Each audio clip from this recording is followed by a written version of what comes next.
My husband promised me a quiet weekend. Instead, he took me to his parents' farm and disappeared. His mother met me at the door and said, "He's staying where he belongs, with family." They took my keys, my phone, my freedom. That night, I escaped through a field, but I tripped over something buried that made me. I was just tired. That's all I wanted to tell him. I was tired, I needed a break, and I didn't want to go anywhere. I work long hours, I barely sleep, and the idea of a weekend without plans sounded perfect. When I told him that, he said he understood. He said, "Let's go somewhere quiet. Just you and me." I nodded. I trusted him. Friday morning, he packed the car while I finished some work emails. I didn't ask where we were going. I figured he found a cabin or something close by. I even thanked him. I felt guilty for being so closed off lately. He was trying. That's what I thought. But after we passed the highway exit I expected him to take and started driving through back roads and tiny towns, I asked where we were going. He just smiled and said, "You'll see." It was already getting dark when we pulled down a dirt path. I realized where we were only when I saw the old wooden fence.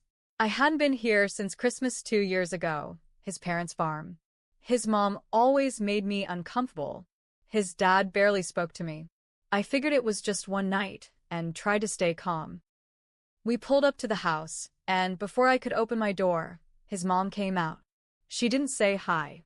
She didn't even look at me. She looked straight at my husband and said, "He's staying where he belongs, with family." Then she turned around and walked back into the house. He followed her. Just like that. No explanation. No smile. Didn't even glance back at me. I sat there for a minute, waiting for him to come back. When he didn't, I grabbed my bag from the back seat and went inside. The house looked the same. Cold. Quiet. Smelled like damp wood and something else. Something sweet and rotting, like old meat left out too long. His dad was in the kitchen. He didn't say anything either. Just nodded at me and kept reading the paper. I dropped my bag in the hallway and reached for my phone. It wasn't in my coat pocket. I checked my purse. Not there. I checked the bag. Nothing. My charger was gone too. I went back outside to check the car. Locked. That's when I realized I didn't have my keys. I knocked on the bedroom door, where I figure my husband was. No answer. I knocked again, harder. Still nothing. That night, nobody called me to dinner. Nobody asked if I was okay. I sat in the room alone until I couldn't take it anymore. I waited until everything was quiet.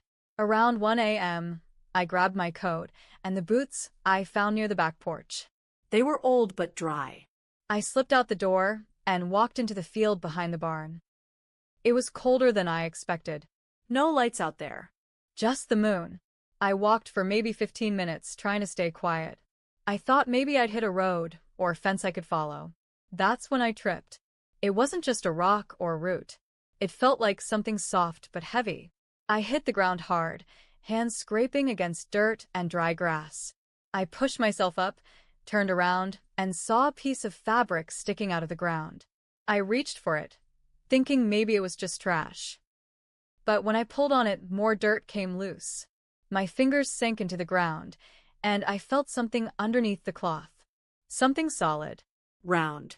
I pulled again, and part of a face came into view. Pale. Cold. Still. I froze. I didn't scream. I couldn't. It was like my brain refused to make a sound. I just sat there, frozen, staring at this face in the dirt. It was a woman. Her skin was gray and soft-looking, like it had been in the ground a while. Her eyes were closed, but I could see a strand of dark hair still stuck to her cheek. I backed away fast, nearly fell again, then turned and ran. I didn't care where I was going. I just needed to get away from that thing, from that house, from all of it. By the time I saw the fence line, my legs were shaking. I climbed over it, ripped my coat on the barbed wire, and kept going. I followed the road, hoping maybe I'd find a gas station or a house with lights on. After about 10 minutes, I saw a truck coming. I jumped out and waved both arms. The truck slowed down. Older guy, maybe mid-60s, stared at me through the windshield. He didn't roll the window down right away. Just sat there. Then he said, "You must be Martha's girl." My heart dropped. I hadn't told anyone I was here. I didn't even have my phone. I stepped back, but he opened the door and got out, slow, like he didn't want to spook me. "You shouldn't be out here like this," he said. "They'll be looking for you soon." I didn't answer. "Where is she?" I asked. "The woman in the field?" He looked at me a long time, then said, "Don't talk about that." I asked him again, louder this time. He shook his head. "Some things are just family business." Then he tried to grab my arm. I yanked away and ran into the woods beside the road. I didn't know where I was going. I just knew I wasn't getting in that truck. I ran until I couldn't hear him behind me anymore. Then I hid behind a fallen tree and tried to breathe quietly.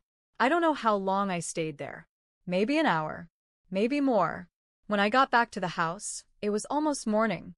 I stayed low, crawled through the side yard, and snuck back inside.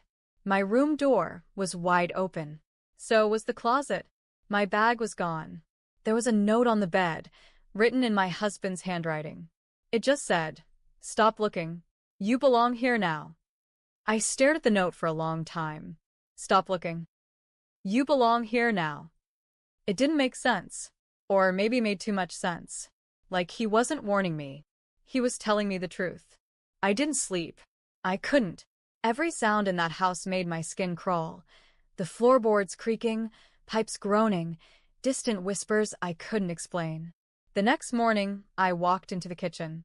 His mother was already there, slicing apples like it was any other day. She looked up and smiled like we hadn't skipped past normal a long time ago. "You'll feel better once you accept it," she said. I didn't answer. She slid a plate toward me. Toast, eggs, and a cup of black coffee. Like it was a normal morning. Like she hadn't stolen my life. "I want to leave," I said. "I need my keys. My phone." She just shook her head, gentle and slow. "You'll hurt yourself trying," she said. "This place, it keeps what it needs." That was when I noticed her wrist. Faint scars like old rope burns. Deep, faded. She caught me staring and pulled her sleeve down without saying a word. That afternoon, I went back to the barn. I waited until they were busy. His dad was chopping wood, and his mom was canning something in the kitchen. The door to the barn was padlocked, but I found a rusted crowbar near the tool shed. Inside, it smelled worse than I remembered, like something wet and dead had been left too long. There were boxes stacked along the wall. Old furniture. Jars full of nails and screws. But in the back corner, behind a tarp, I found a trapdoor. I pulled it open and climbed down the wooden steps. No light, just a weak beam from a dusty window above. There were crates. Dozens. All marked with names I didn't recognize. But one caught my eye.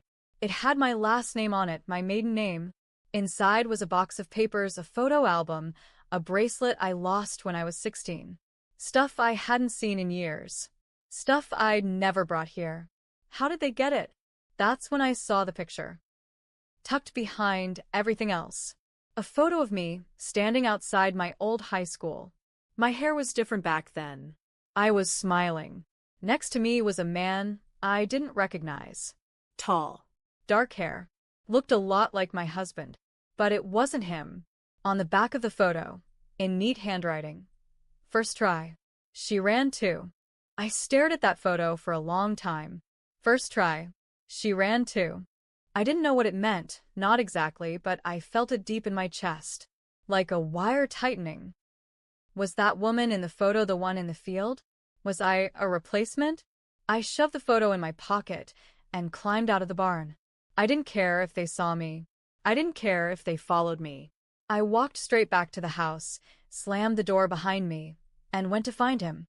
He was in the upstairs bedroom, lying on the bed, fully dressed, like he'd been waiting. "You left me out there," I said. He didn't move. Didn't say a thing. "You planned this. All of it." "Why?" He finally looked at me. "Calm." Cold. "You don't belong anywhere," he said. "That's why I picked you." I should have left right then. I should have run again, for real this time. But something in me cracked. "You killed her," I said. "The other one." She didn't listen, he said. She wouldn't let go of the outside. And that's when I knew he wasn't just gone. He never was who I thought he was. I thought I married a man. I married a trap. I waited until they all went to bed that night. I stayed in the room, eyes open, heart pounding, fingers wrapped around the heavy wrench I'd hidden under the mattress. At 2:13 a.m., I went back to the barn. The trapdoor was still open. I poured the gas I found near the shed down the steps, across the crates, along the floors. I took the photo out of my pocket, stared at it one last time, and dropped it on the floor. Lit the match. The fire caught fast. It spread quicker than I expected. I walked back toward the house, not running, just walking. Come.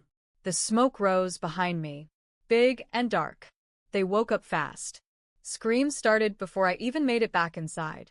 I watched them run out barefoot, coughing and yelling, trying to put it out with water buckets from the well. My husband ran right past me. "You did this?" he screamed. I said nothing. His mother fell trying to drag a blanket outside. His father just stood still, frozen, watching it all burn. "You wanted me to stay?" I said. "Now I will. Just not how you thought." I walked back to the car. The keys were still gone, but I knew there was a spare in the shed. They'd used it the last time we visited, when the main key got lost in the snow. I found it right where I remembered. I drove away as the fire reached the roof of the barn. No one followed me, but they all made it out. I know they did. I watched them crawling in the dirt like rats. And that's what they were. But here's the part one still think about. Maybe the worst part. I knew something was wrong long before that weekend. He'd been controlling for a while, weird about my past, always making comments about how I had no one left. And I let it go. I ignored it, because being alone scared me more than being wrong. That was my mistake. I thought I was just tired, but I was asleep. Now I'm wide awake,